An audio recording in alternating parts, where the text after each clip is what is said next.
All right, so tonight is workshop number 13.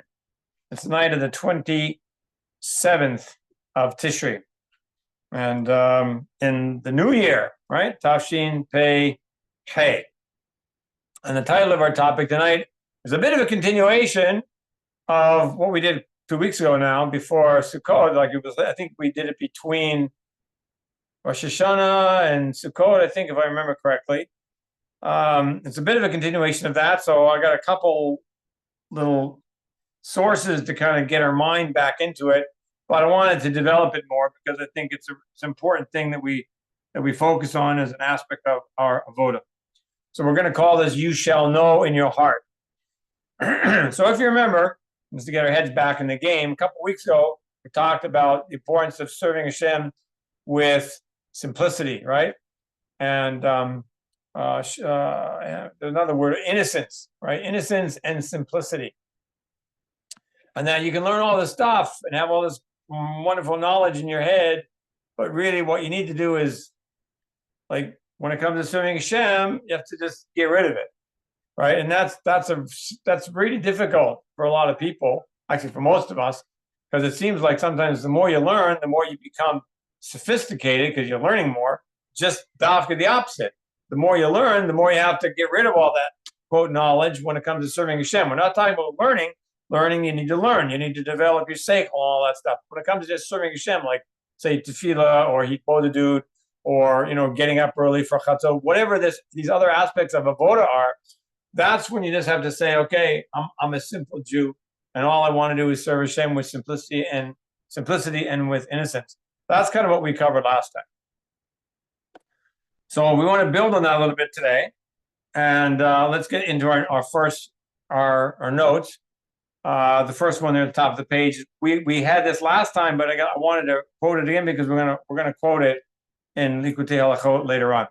So it's from Pirkei Avot. Actually, two quotes from Pirkei Avot. The first one is from chapter 3, and the second one is from chapter 1. The first one says, Rabbi Hanina ben Dosa said the following: Kol she'ma'asav merubim me chochmato mit kayemet.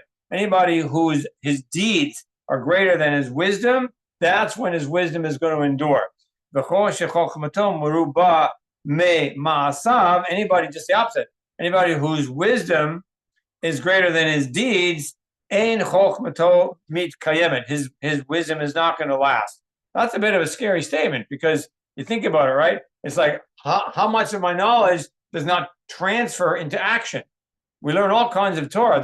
Everybody knows, I think most people know the famous letter that the Ramban wrote to his son. You see it right at the end of almost all Sidurim, right? The famous Igeret of the Ramban to his son. And he in that letter, he says, what he's supposed to do whenever you learn Torah, whenever you finish learning, you put the book down, the sefer down, you should always ask yourself the question, what can I do to put into practice what I just learned?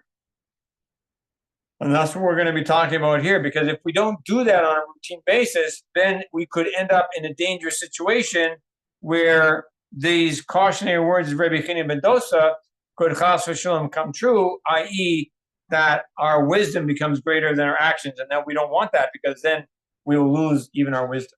Okay, so that was a bit of a review from last time. And the other quote is Pirkei Avot chapter 1, that Shimon, the son of Rabban Gamliel, said the following: V'lo hamedrash hu ha'ikar ela hamaseh. Now, medrash here doesn't mean like midrash, as like you're learning midrashic statements. Midrash here means learning. In other words, learning Torah is not the ikar. The ikar is doing, and the ikar is turning the Torah, the head knowledge, into physical actions. In other words, doing the mitzvot. As opposed to just, quote, just learning Torah. I don't want to demean learning Torah. That's pretty much a big ikar. But at some level, the ikar is not just learning. The ikar is action. In other words, the purpose of the learning is to act. The purpose of the learning is to do things, is to turn your learning into actions that the body does, like giving tzedakah, praying, waving a lulav, whatever. All these things that make up the life of a Jew. Okay. I want to just say a special Call out to Yaakov Yeshua in Detroit, Michigan. Welcome aboard. So now we're going to open up with some new material, which is from Likutei Halachot. Now, Likutei Halachot, again, is this massive eight volume work that Rabbi Natan wrote. Rabbi Natan was the quintessential main Talmud of Rabbi Nachman. And he wrote this massive work called Likutei Halachot. And it basically goes through the 4 sections of the Shulchan Aruch and discusses, in general terms, the halachas of the Shulchan Aruch from their sort of sod point of view. Like what is the panemius of a lot of these halachas that we're supposed to do as enumerated in the Shulchan Aruch. So this one here, this quotation comes from Orach Chaim, and we know Orach Chaim is the first part of the Shulchan Aruch, right? That's like corresponds to the MIshneh Berurah, right? The 6 volumes of the MIshneh Berurah are Orach Chaim, and so that's part of the Shulchan Aruch. So this is like that, part of that, and he says this. We're going to read from Hilchot Yom HaKippurim. So these are the laws of Yom Kippur, and this is section 2 and subsection 3. So if you want to look it up later, you can. Now we're going to go through this and explain how we went last time. We talked right after Rosh Hashanah, how Rosh Hashanah is all about learning to engage the heart and not to think that we're anything big deal, that we're not so wise, but rather that Hashem is all wise and we're like puny compared to that. And so that's why this little section is actually in the laws of Yom Kippur, because it's an extension of that idea. All right, so let's begin reading in the first paragraph in this section.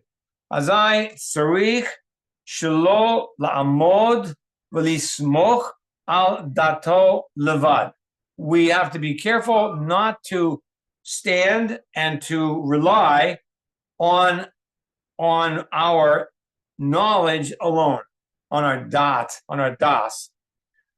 Because you think about it, we learn Torah, that's basically contributes to das. It's all about getting, he's not here talking about das in a sphera sense. He's talking about das in the sense of just being knowledge, stuff that we learn. Stuff that we learn is basically knowledge. We'll just call that dat. And he says we have to be careful not to just rely on dat alone. Ki al lidei hadat v'hachochma shel adam yachol lipol be'ta'utim gedolim chas v'shalom. It's possible that just through das and just through chochma alone, a person can end up with making some really big mistakes. That's what he says, chas v'shalom. So that seems pretty perplexing. You learn all this Torah, you get all this dot, you get all this wisdom, you get all this head knowledge. There's a danger that you're going to make some really big mistakes. So we ought to be sort of paying attention. What do we do to prevent that? Let's go on. V'yuchal al yidei chochmato lehatot legamre chas v'shalom. Yes, again, it's possible that somebody, through his own wisdom, and even the wisdom that he learns from the Torah, to veer, to turn away completely, chas v'shalom, mi darchei Hashem, from the ways of Hashem. Now, we see this in practice, right? Because we know that some of the greatest tzaddikim and some of the greatest talmidei chachamim, some of the greatest gedolim of their generation over the generations, it was these people that turned, well, some of them anyway, that turned completely to heresy. We see it in the Talmud, right? We see it after the Talmud. We see it in the Tanakh, all the way back to people like Orach, for example, right?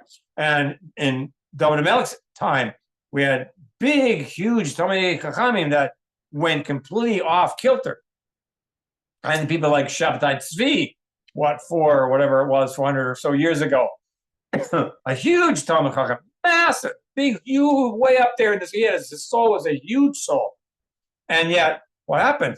Acher, right? I think Acher was that's the nickname they call him. I think it was it Elisha ben Avuya? Maybe. Anyway, maybe you can look it up. You can verify. But he became known as Acher, and he was such a huge Tana. He was a Tana, and he could go up into Shemaim and have these, visions of Shemaim, and he went completely to kafira, to heresy.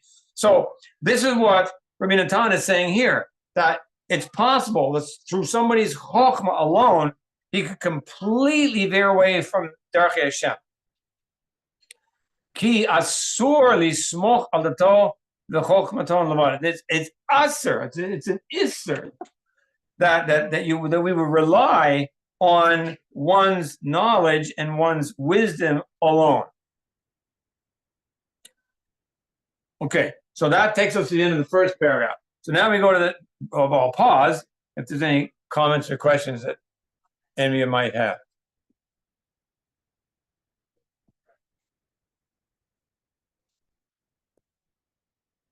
Okay. All right, so let's go on then. Second paragraph. Rat ikar hashlemu. We want to be shalem. We want to be whole. We want to be healthy, like spiritually healthy. We don't want to have any blemishes. We don't want to have any flaws. We want to be complete and whole. So what is the essence, the fundamental point of having wholeness? Who kol ma shenit rabeh v'nitosef dato. All that we gain and increase and add to one's knowledge, umakir biyoter b'gedulat Hashem yitbarach, and we recognize more and more and more the greatness of Hashem, may He be blessed. Sheyireh lahamshich hadat el halev. That's the key right there. Mark it and start, underline it. We have to be able to. We have to see, meaning when we need to understand the importance of drawing down that chokhmah, not just up in the head. It's got to get down into our heart. And if it doesn't get down into our heart, the implication is what he's saying is if it doesn't get down into our heart, that's when the danger kicks in. That chas v'shalom, you could be tilting away and veer away completely from the ways of Hashem, chas v'shalom. So the key is you got to get it into your heart. I'm going to explain a little bit in a while how that happens, but let's just continue to read at this point. Bechinat, and he says this is an aspect of this pasuk in Devarim chapter 4, verse 39. V'yadata hayom v'hashivota el levavecha, ... Now that's a famous statement because we say it every day. Where do we say that statement? In the davening. V'yadata hayom v'hashivota el levavecha ki adonai hu ha'elim b'shamayim mima'al ve'aretz b'tachat ein od.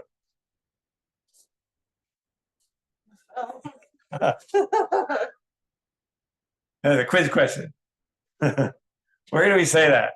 It's a song. I don't know that it's a song. Vayadata hayom v'hashivot elevecha ki adonai hu ha'elim b'shamayim mima'al ve'aretz b'tachat ein od. We say it in Eleno. Very, very good. We say it's a song because you sing Eleno. Okay, so we say it in Eleno.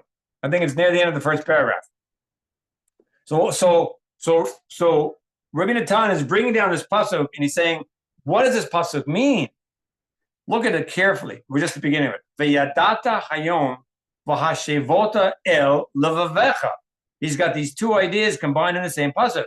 Dat, so you shall know. So there's knowledge. You should know what happens. V'hashevota el levavecha. But that knowledge has got to get turned down into the heart. That's what the pasuk is teaching us. So that's what he says. Is the real meaning of that pasuk. We say it all the time in Eleno. We probably don't even pay attention to what we're saying. So what that pasuk is really telling us and teaching us is that whatever knowledge that we develop, that we gain by learning and experiencing, and whether it's chokhmah, dat, all these Kabbalistic ideas is not the point here. The thing is, whatever we gain in our understanding of Hashem, we gain an understanding of His Torah, we gain an understanding of any of these spiritual ideas, what has to happen? It's got to get to the heart. And if it doesn't get to the heart, to the heart, chas v'shalom, then we have a danger that we could, chas v'shalom, veer away. Because head knowledge by itself is incredibly dangerous. It's really better that you not even have it. Let's go on here in this quote. Ki, hello, gam umot ha'olam, yesh lem dat v'chokhmah. Isn't it true that even the nations of the world, don't they have Dat and Chokhmah. You see, this also tells us that he's not talking here about Dat and Chokhmah in its esoteric, Kabbalistic, spherotic sense. He's talking about it in its plain sense, right? Wisdom and knowledge. It's just the way people talk about wisdom and knowledge. That's how he's using these words here. He says, don't even the goyim, don't they even have knowledge and wisdom? Of course they do, he says. However, shadat shalahem hu below lev. The problem with the knowledge of the goyim is that their knowledge is not in their heart. It's just, quote, just in their head. And since it's just in their head, yeah, they can have lots of knowledge and they can have lots of wisdom. But the problem is it doesn't get to the heart.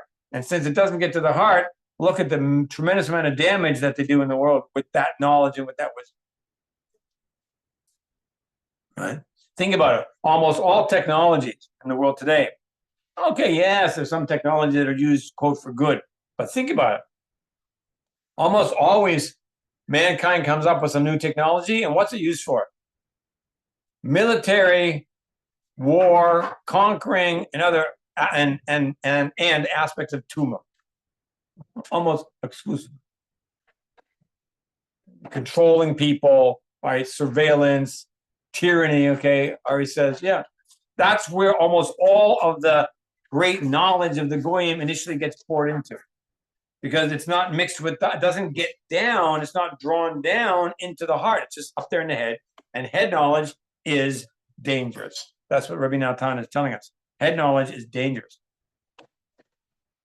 Going back to the notes, Va'ikar l'hamshich hadat el halev bivchinat biyadat ha'yom v'hashivot levecha v'chulu. Just like we said before, the essence, the ikar, the fundamental point, the primary point is to have drawn down that knowledge into the heart. Hainu, now we get down to the point. What do we mean? How do you do this? What do I do? I take a rope and I try to yank it down. How do I get head knowledge into the heart? And it's not a pashut thing at all, because if we look around, it's pretty obvious that this is a big fundamental problem, not just among the Goyim. It's a big problem within the Jewish world as well. People get a lot of knowledge. I'm not just saying this about our generation today. We already said it was a big problem in the generation of Moshe Rabbeinu. Moshe Rabbeinu says somewhere, I forget exactly where it says, Moshe Rabbeinu couldn't even come up with a minyan to daven with. You realize that? He had to bring in, I think, the souls of Avraham, Yitzhak, and Yaakov in order, and the Shekhinah, I think, as well, in order to make up a minyan. And I think even then he included Miriam, his sister. So that's how many people were against him. Why? Because they were following Korach. What was going on? They had tremendous chokhmah, tremendous das, lots of knowledge of Torah, but didn't get down to the heart. And since it didn't get down to the heart, what happened? They were cholek on Moshe Rabbeinu. So you can see it's very, very dangerous. And if it was true back then, we could say, we much any better today? Well, maybe we are, but maybe we're not. So maybe we need to be careful. That's all. We don't want to judge other people, as we always say all the time. We want to judge ourselves. So we have to evaluate this from our point of view. Am I guilty of, like we said in the beginning, Rabbi Chaim ben Dosa says, you better be very careful, because if your wisdom is greater, your wisdom up here, if your greater wisdom and your knowledge is greater than your actions, you're going to lose your wisdom. That's what happened to Korach. That's what happens to Shabtai Tzvi. That's what happens to all the people that Rabbi Chaim ben Dosa is just telling you a matter of fact. So Chas v'shalom, what happened to us? We're very, very careful. So we have to evaluate ourselves. Now, let's go back to the notes. What are we supposed to do? How do we do it? Okay, this is now Hainu. Kishizocha, the ezadat, whenever you merit some new point of knowledge, some new point of understanding, some new point of wisdom, what are you supposed to do? Yamshich hadat el halev. You have to immediately draw that down to the leg. V'yistakel hitev, and really pay attention. Ba'atzmo, within yourself. Im ma'asav olim yafeh, kafi chokhmato, v'im libo shalim im Hashem. You got to be very careful to look at yourself to make sure that your actions are going up and exceeding your wisdom, and that your heart is whole in your relationship with Hashem. And that's exactly the point that Rabbi Chanina ben Dosa says in the beginning. You got to make sure that you don't have your chokhmah greater than your actions. So Rabbi Natan is saying here, whenever you gain in chokhmah, think about it. Let's say you're equal, chokhmah and actions, maseh. And then what happens? You now learn Torah. So whoop, the chokhmah goes up. It's always going to go up. So now you're in trouble. The very act of learning Torah puts you in trouble. As Ari says there, walk the walk, not just talk the talk. So it's dangerous to learn Torah. That's why Moshe Rabbeinu says, I set before you today life and death, cursing and blessing, blessing and cursing. Choose life. What are you talking about? Of course Torah is life. What do you mean? How can Torah be cursings? Well, Torah can be a curse if you don't bring up your maaseh, your maasim, your actions, so that they now are greater than your chokhmah. And every time you learn more, the chokhmah goes up, and now you're in a dangerous position. So Rabbi Natan says, oh, better be careful. Make sure your maaseh goes above it again, and now you learn more. Oh, I'm in a dangerous position, and on and on. We're always going from one dangerous position to solving the problem, hopefully, to another dangerous position, and hopefully solving the problem.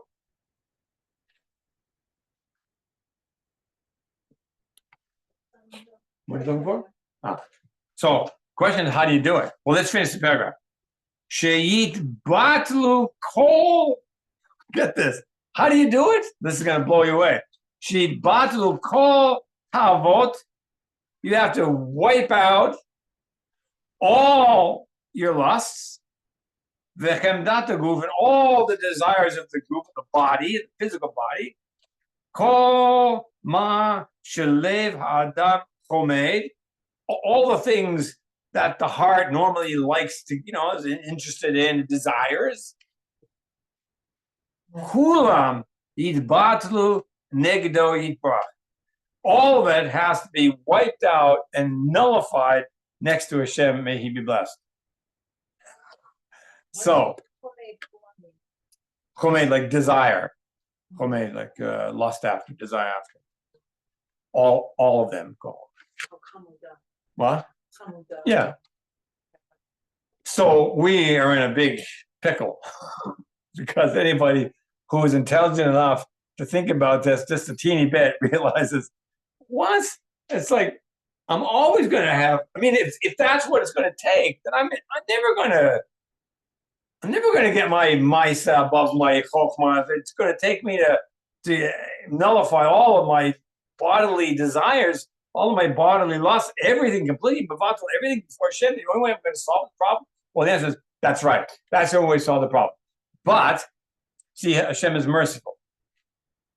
So the question is, as long as we're working on it, then we don't have to panic, because Hashem is kind, He is merciful, and He looks down upon us with plenty of mercy, and He sees our lowly state, and He wants to help us. As a daddy, He wants to help his kids.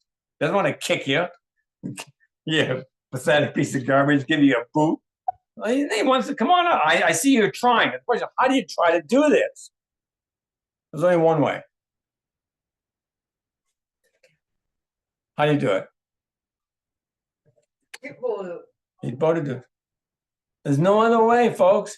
There's no other way. You're not going to do it by standing and praying Shemona Esrei 3 times a day. That's not how you're going to remove your lusts. So what Rabbi Natan is telling us here is you have to get rid of the lust by getting rid of the lusts, keneged Hashem, and only desiring His ways and His chokhmah and His Torah and His mitzvot, and serving Hashem only. That's your whole life's goal. Very few of us ever attain that in the course of a lifetime. Let's be realistic. So we all busted? No, we keep working on it. And there's a MIshneh in Pirkei Avot. I forget exactly how it's quoted, but basically it says that your job isn't to complete the task. But equally, your job is not to remove yourself from continuing to work at the task. So our job is to keep going. That's all. If we keep going and we keep struggling, and we keep striving, and we keep making improvements, Baruch Hashem. But the ultimate goal, which is what Rabbi Natan is talking about here, the ultimate goal is literally to mevatel totally all physical lusts. And so it says like about a tzaddik. A tzaddik, there's a pasuk. A tzaddik eats only to satisfy his soul. What does that mean? It means he doesn't eat. He doesn't eat any food or drink any liquid for some physical desire. He's only doing it the minimum of the minimum shall minimum, in order to what? In order to stay alive physically down on this planet, so we can continue to do more mitzvot and help and cancel decrees and all this kind of stuff. That's the ideal. That's the way it is. We have to face it. That's the ideal. We should want to strive to become like that, for sure. We shouldn't be somebody that just says, well, that's impossible. We're not going to worry about it. No. We should say, wow, what an ideal. Wow. Would it be awesome if I could achieve that? And then that's the goal. Like somebody say wants to lift, I want to lift 300 kilograms. I want to do a dead weight, lift 300 kilograms in my weight class. It's like, well, that's impossible. You're not going to do that. That's like more than 5 times your weight. It's impossible. No, I'm going to keep going. And someday, Hashem, I'll achieve that physical goal. It's the exact same thing when it comes to spiritual goals. So that means you have to pray to Hashem that you would learn that you don't eat to satisfy your lusts of your mouth and your stomach.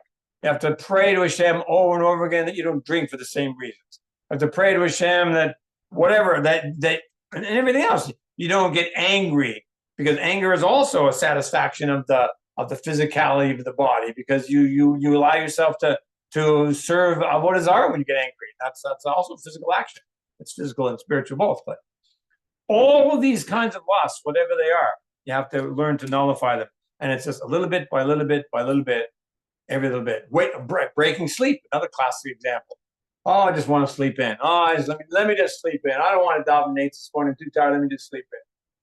So somebody says, no, I'm going to break my sleep, because that's another taiva.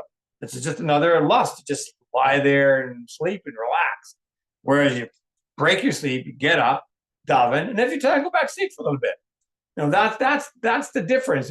It's a whole way of life. You just change your whole perspective of how you operate in the course of a day.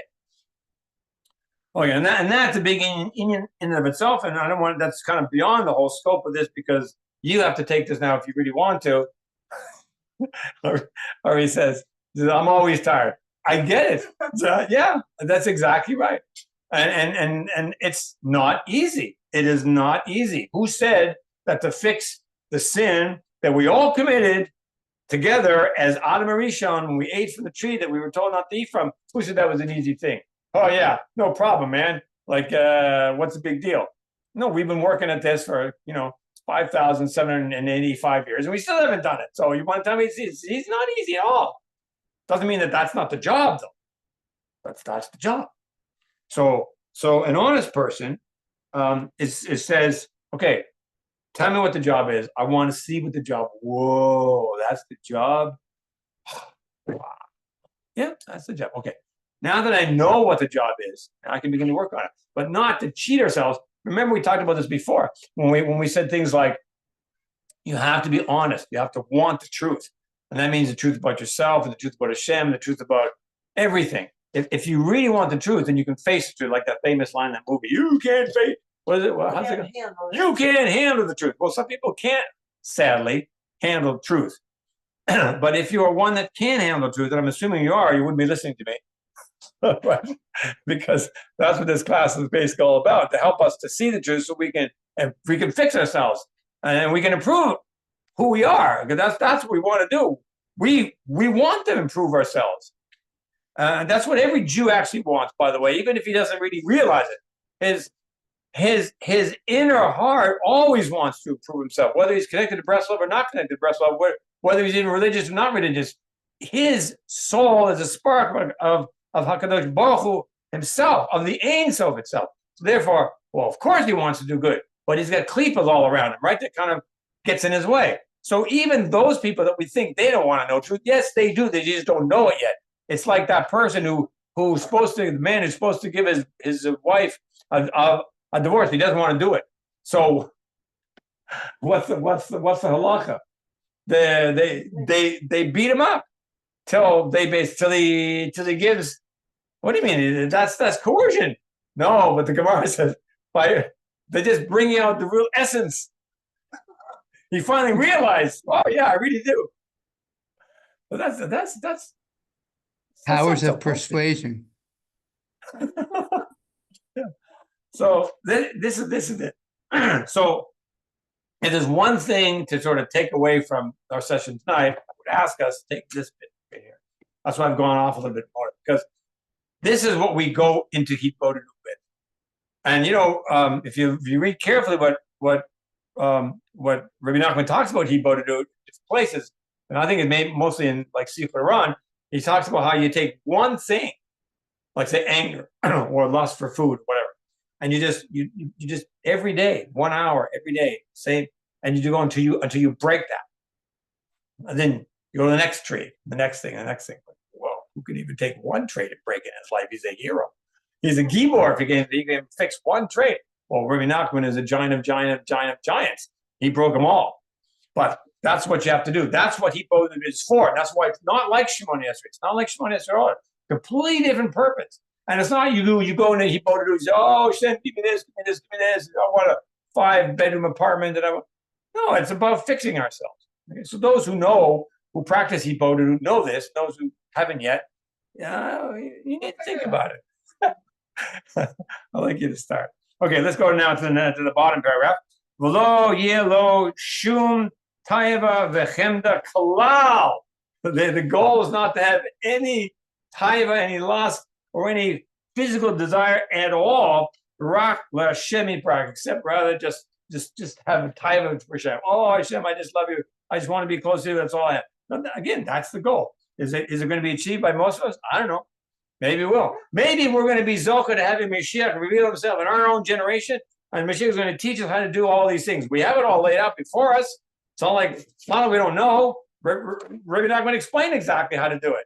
But we just don't do it because, it's hard. but this is, I think my personal opinion, this is one of the big ikarim of Mashiach. Mashiach will literally teach us and help us to achieve all this, so that we can actually literally enter Gan Eden with our goof, just like Eliyahu Navi and Yeshua ben Levi and Serach ben Asher and these other people, a few others, that they didn't even die. They had purified not just their soul, they purified their goof. Oh, so they didn't need to go through that death. They had got rid of all the tumah anyway before they died. They didn't need that. So I think this is one of the things that the Mashiach will be really helping us with. Okay, Lahakir b'gedulato yitbarach v'yishtadel achshav la'avod et Hashem v'mitzvot masiyot v'avodot the kedusha. That's what we want to do. We want to only serve Hashem through our mitzvot, and through our actions, all the different deeds that we do. There are many actions we do which are not mitzvot. Acts of kindness. It doesn't specify every time in the Torah. I'm going to go wash the dishes for my wife. Where does it say that? There's not a mitzvah in the Torah. But that's a kind action. Right? I read somewhere, somebody posted something very interesting a while ago. It said something like, not everybody can give tzedakah because some people are very poor and they can't, but everybody can give themselves their time to help, to do a nice thing, to say a nice word. That's masiyot.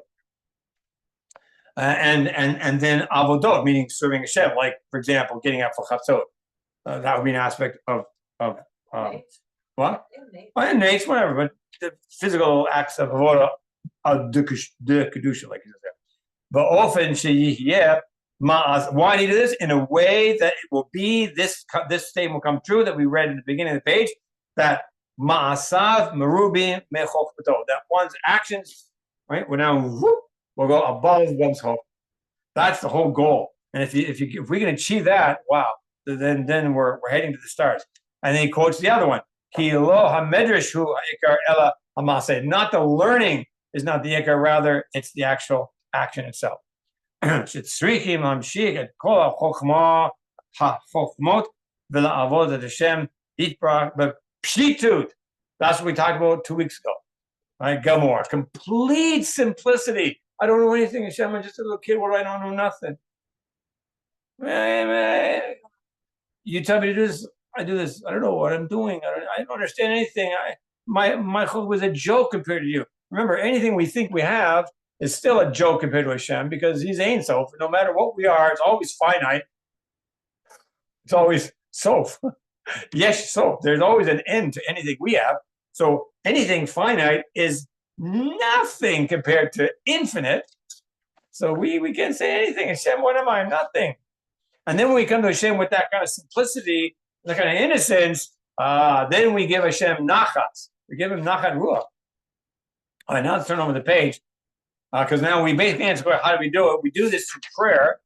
Now I want to diverge a little bit because we talked a little bit about this point last time.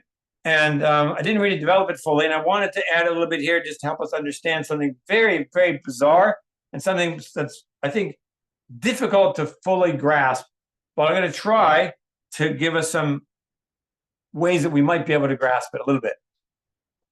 We've been talking all the time about knowledge, how knowledge needs to get into the heart.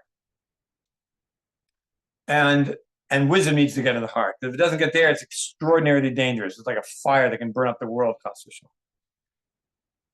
So let's read this next quote, which we again read at the end of last session, but I just want to pull it out because most people know this quote. This comes in Sichot Iran, and it's in the very beginning. It's in the 3rd chapter of the 3rd Torah in Sichot Iran. Ki tachlit hayediah asher lo neda. And in Chaim Moran, he has the word mamash. Now, how do we translate this statement? Because we're all been talking about knowledge and the fact that when you get knowledge, you're supposed to bring that down to your heart and not think you know anything. And then when you serve Hashem, throw away your knowledge. So what's going on here? Are we supposed to learn knowledge but throw it away? So he says here, I would translate the statement like this. The purpose of knowledge is that we not know. This is very bizarre and it's an unsettling statement. The purpose of knowledge is that we not know. Well, why have any knowledge? I wouldn't know anything. Just forget about learning. The purpose of learning and gaining knowledge is to arrive at a point that we don't know. So I'd like to suggest a way to understand this like the following. What's the purpose of eating?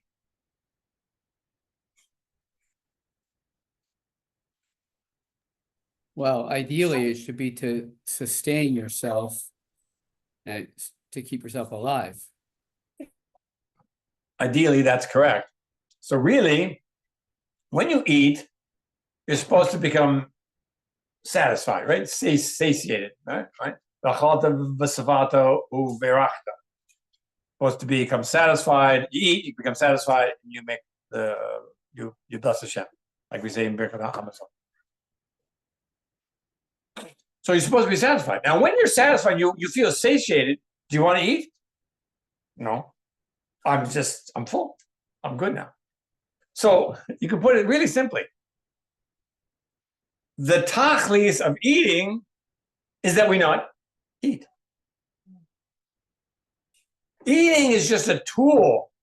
It's not an end in and of itself. It has a purpose. The purpose of eating is not have to eat. That's why we eat. We eat so we don't have to eat anymore. And now that you don't have to eat anymore, what can you do? I get on with my life. What are you going to sit at a table all day stuffing your face? What's the point of that? That's not a life. That's slavery. That's just fulfilling the lusts of your whole body that we just said we got to get rid of all that stuff. So really, you could say that the purpose of eating, the tachlis of eating, is so that we don't have to eat. Now I can get up and I can go serve Hashem. I can go learn, 8 hours. I can go to work. I can go play baseball or whatever you want. I got energy. I can do what I want to do now. Same thing you can say about drinking. What's the purpose of drinking? So we don't have to drink. That's why you drink. I got enough. I don't need to drink anymore. What's the purpose of sleeping? You say the same thing. What's the purpose of sleeping? So we don't have to sleep. The purpose of sleeping is that we not have to sleep. In the most simplest way. Now, this is just my attempt to try to, I say my, but I think if it resonates with you, then I'll say that it's from Shem. If it doesn't resonate with you, it's from me. But I think this came to me in a Hayibodenu session a couple of weeks ago, like, how can I understand this? And these ideas popped in my mind. Then I thought, oh, so maybe that's the idea of ki tachlis hayediyah asher lo neda. The purpose of knowledge is what? So we don't have to learn knowledge. In other words, knowledge itself is what? It's just a road to get somewhere, to arrive at some state or condition that you can't get to except you had to learn. That's how I understand it. It's like, what's the purpose of a ladder? It's to get some position. A ladder is not the end in and of itself. Oh, I got a ladder. Ooh, I got a ladder. Kids, I got a ladder. I need to get up on the roof. I got to fix the hole in the roof. A ladder is a tool to get somewhere for some other purpose. So purpose of a ladder is to fix a roof. What does a ladder got to do with a roof? So this is it. So what does yediyah, what does knowledge have to do with its real purpose? The purpose is not just knowledge and knowledge and of itself. That's not the purpose. What is the purpose?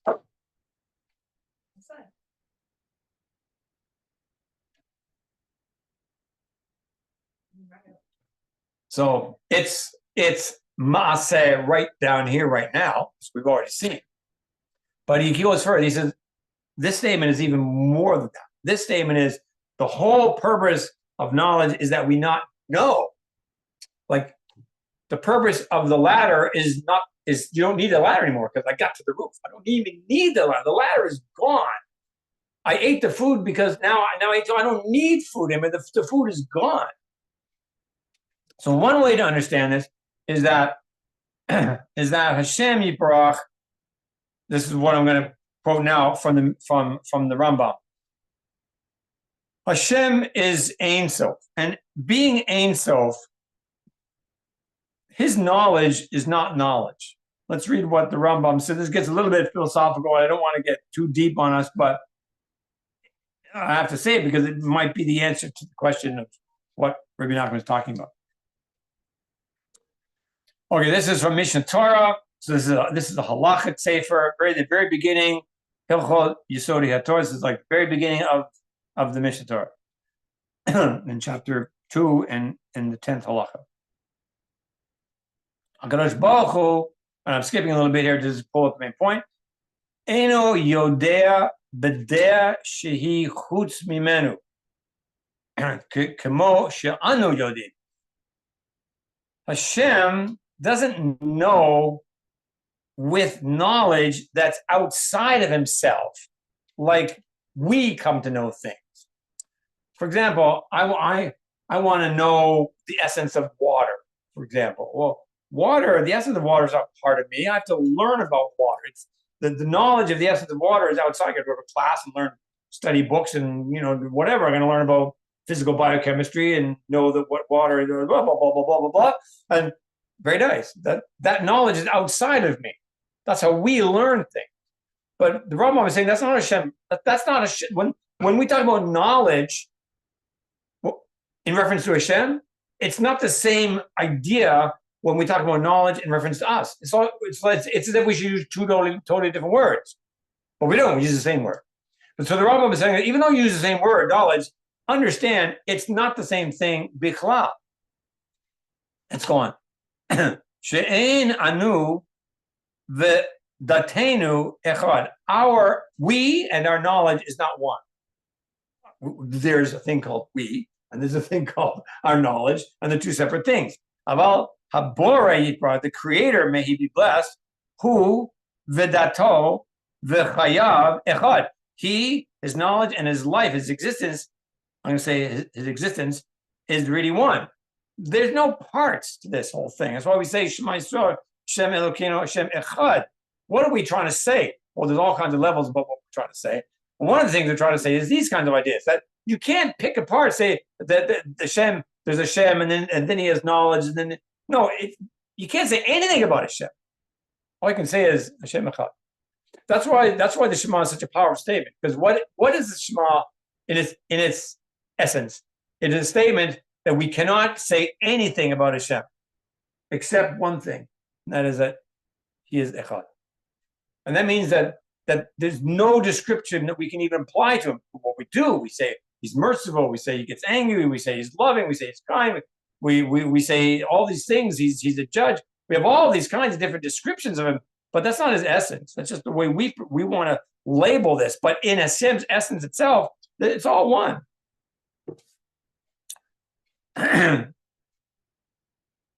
So it says, so he's right. So it's all one. Mikol tzad, mikol pina, uvchol derech yichud. No matter which way you look at it, every side, every angle, it's all just a one unity. Nimseita. Now this is the point I want to get. Nimseita ata omer. So now you've got to basically say the following: Who hayodea? Hashem is the one who knows. V'hu hayadua, and He is the source of the knowledge. V'hu hadea, and He is the knowledge atzma itself. Hakol echad. You can't divide it like with us. With us, you can say there's me, I'm the one who comes to know, and then there's the essence of what I'm trying to know, and then there's the knowledge itself. With Hashem, it's all one. Now, this is a deep, profound idea, but it's at least a point that helps us to understand that whenever we talk about Hashem, whatever we're saying is just words. That it's not even real. We're playing games. Ki'ilu. Even saying things like Hashem exists, it's not true. Because the essence of existence is something that only applies to us. We exist. Hashem is beyond existence. We can't say anything. We can't say He's alive, He exists. All those descriptions are just like they're deficiencies and potential distortion. We use them, but we need to understand that when we use them, we shouldn't rely on them. We're not really meaning them because existence is something that pertains to us. We exist. This glass exists. What do you mean Hashem exists? Existence is something that we understand down here. We can't use anything we understand down here to apply to Hashem. Nothing. So it could be that what Rabbi Nachman is saying, that the essence of Yediyah is so that we don't know, means that the purpose of learning, the purpose of gaining knowledge is to arrive at a point that's above all that, like climbing the ladder to get to the roof. The whole point of Yediyah is to get to a point where you have arrived at a point where there's no such thing as knowledge, meaning you've arrived and you become encapsulated in the Ein Sof Himself. And in that level, at the Ein Sof, there's no knowledge, like we just read it. There's no such thing as knowledge separating from Hashem, separating from the essence of what He's trying. It's all one. So the very essence of knowledge doesn't really pertain to Hashem directly in the way that it pertains to us. So I think what Rabbi Nachman might be saying here is that the goal, the very purpose of Yediyah on our level is to get to the roof. What is it when you get to the roof? What is up there on the roof? You're beyond the whole very essence of knowledge, because you become part of Hashem. You become swallowed up in the essence of the Ein Sof, where the idea of knowledge doesn't even pertain. It's so totally transcendent above all that. That's what I think he's saying. And I have support for that idea in the last quotation we're going to have here from Masechet Tanit, very, very end, very, very last page of Masechet Tanit, page 31. We have a little glimpse here of what the infinite, eternal existence will be like. Let's read what it says. Atid HaKadosh Baruch Hu la'asot machol tzadikim. In the future, the Holy One, blessed be He, is going to make a dance with the tzaddikim. He's gonna make a dance. So like when we make Shabbos, Hashem's gonna make a dance. V'hu yoshev b'neihem, and Hashem's gonna sit right basically in the middle. He's gonna be in the middle of this big circle dance. The Gan Eden. That's where it's gonna be, in Gan Eden. V'chol echad v'echad mor'eh be'etzba'o, and everyone that's involved in this dance is going to be like pointing with his finger toward Hashem. Just like it says there in the Song of the Sea, when Moshe and Bnei Israel crossed over the sea, what did they say? They said, Hu Eli, what's the phrase? Hu Eli. Psugi de Zimmer went to the end there. Hu Eli van Vehu. Elohi van, I forget how to write. If I know it.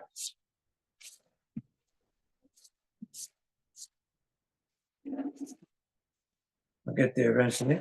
Okay.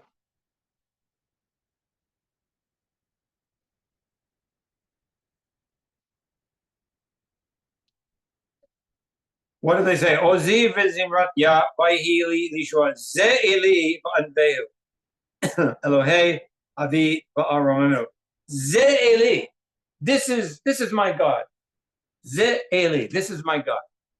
And I point literally this. When you say ze, it means that you're doing a physical action. You point. This is my God. And that's what's happening here. And remember, they reached a very exalted level. They all reached like the world of Atzilut. They're all going higher than even what Yechezkel the Navi had experienced. It's recorded in the whole, Maseh Merkava. They had gone. That was like Pashut to them. They had all experienced something way above that. So they could say Ze'eli on Vehu.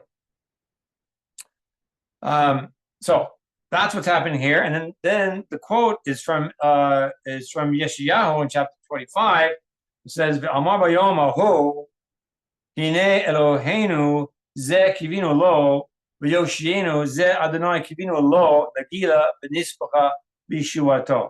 Right? So the whole thing is you're saying this is our God, this is what we've hoped for, this is our salvation, we've hoped for this all along, we're going to sing, we're going to be happy in our salvation forever and ever. What is the forever described as being? Sitting and learning? No. It's not. The way that Chazal describe the essence of the future eternity is singing and dancing. In other words, well, yes, because this is Nagila, V'Nispacha B'Shuato. So there's all this tremendous rejoicing and singing and dancing, and this is I have no idea what this means, because it's not physical. But whatever it is, it's how Chazal. It's what the Navi described, and it's what Chazal described as being the best thing they could come up with at describing. Whoa! In other words, there's just the pleasure. That's all there is. You're just basking in the presence of Hashem. And that itself is beyond our comprehension. But the point, I think that's another aspect of what Rabbi Nachman says, that tachlit yediyah asher lo nida. Because you get to that point, you've climbed the ladder. The ladder is the yediyah. You've needed the yediyah. You've needed to refine your actions. You've needed to work on your midot. You needed to cancel out all of your bad midos and all your taivas and all that stuff. And you need to get rid of gaiva. And that's what you're doing. That's why you're learning down here. That's climbing the ladder. That's the sulam of Yaakov. You're going up and up and up and up and up and up. And there's no end to getting up. And eventually you reach the roof. You reach the roof. And what's on the roof? A big party going on. There's dancing and joy and singing for eternity, whatever that means. That's what I think Rabbi Nachman means, the tachlit yediyah asher lo nida. The point is not to keep climbing a ladder forever. At some point, there's the feast. And we're not there yet. So hence, we need to learn. And as we learn, we're going to explain what it's all about. You learn, and then you got to go to Hippo to do it, and you get your mice up there, and you learn, and you're climbing the ladder. It's exactly what we described. What does climbing the ladder mean? Climbing the ladder means learning, and then going to Hippo to do it, and working on your midot, and getting your actions in the world, doing things physically with your goof, and then learning, and then that's climbing the ladder. And eventually, you don't need to climb the ladder because you arrive. You're in Gan Eden. Now, whatever that means, it's beyond me. I cannot speak of anything about that except what Chazal say. Now, I can't say anything more because I don't have a clue what it means. But I know it's got to be great. Okay, so. All right, so that kind of wraps up the idea here. Let's see, I got some chats. This would be what we have here. I got my breast of his truth. comment here from Chava. We need to get wisdom so that we won't need to get it anymore. Question mark, right. We'll have the real answer. Yeah, absolutely. Hashem is existence, question mark. No, I would say the whole essence of existence is something that pertains to creation. Hashem is beyond that. Yeah, and we can't say anything about Hashem except Hashem Echad. Otherwise, we would say Shema Yisrael, Hashem Elokeinu, Hashem, Mikayim. He exists. We don't. We say He's just Echad. That's all we say. There's nothing else to say. Okay. So, anybody want to add any comments or questions before we wrap up? Because the end, I don't like to get too philosophical and stuff because I think sometimes it can kind of go overhead. I don't want it to go overhead, but I pulled it in at the end because that's such an amazingly famous statement of Rabbi Nachman. I wanted to kind of help us understand it in the context again, and we should know, put it in our heart. Okay, I'll stop. Any last comments, questions?